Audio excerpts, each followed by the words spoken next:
Hello guys, okay, moving on to the next step, cutting the liquid mask and what steps to follow cutting the liquid mask. What I did was, I've cut out a piece on the inside already, that one piece, just to check the thickness of the liquid mask, to see if I'm happy with it. And this is what came out there, but as you can see, that's proper strong, so it's not going to break when you peel it off with paint on top of it. So I'm happy with the thickness of it. There was about 7 or 8 layers.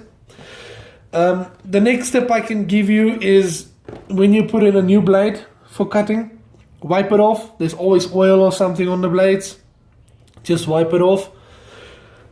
Then you want to cut all your lines at once. You're not going to cut one piece, then peel it, paint it, and then cut the next pieces. You're going to cut everything finished, then start painting. Because as soon as you start painting, you won't see the lines on the outside anymore. So you'll paint black because black is your darkest color, which we're going to start with first. Then you won't see any other lines, so you won't be able to cut. And don't worry about it going in between where you already cut, because the fast mask is latex, so it closes up that gap of the blade, and the blade's so thin the paint will go in between. Make sure that you don't have to go anywhere or do anything in between cutting your lines, because you're not going to remember where you started and where you finished. So you want to start at one point, like I started in the front. I did the whole front piece.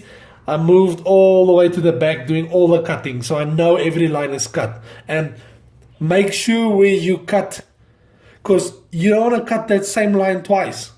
If you cut that same line twice, you're going to cut a very thin layer of fast mask, a very thin strip which won't lift when you're painting, and it's going to stay behind and you're not going to get a nice line. The next thing is when you do colors like the light gray and the black, you want to cut that black line in one piece.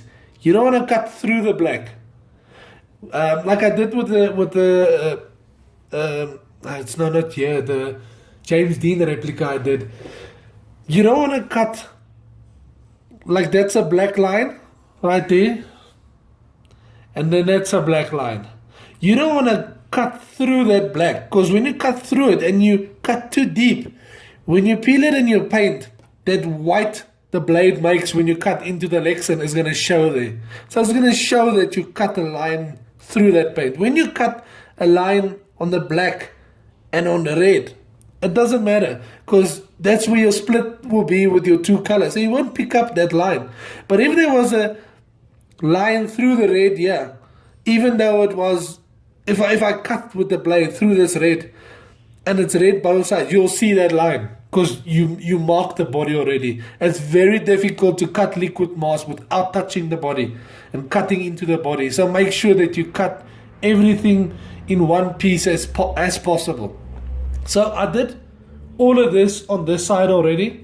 Then my next video will show I will physically cut a piece, peel it for you guys so you guys can see how it works. This video was just to give you the ins and outs of when you're cutting liquid mask, how to do it. Make sure to remember where you cut, where you finish, because with all those lines, when you cut wrong, you're not going to remember, okay, did I cut this piece now or didn't I cut this piece? So just remember that, guys. Well, next video will show you how to physically cut and peel the liquid mask, and then what paints to use first. Then I've got all my paints on this side here. What colors I'm going to start with first, to move on to what color then. So thanks for watching, guys. Cheers.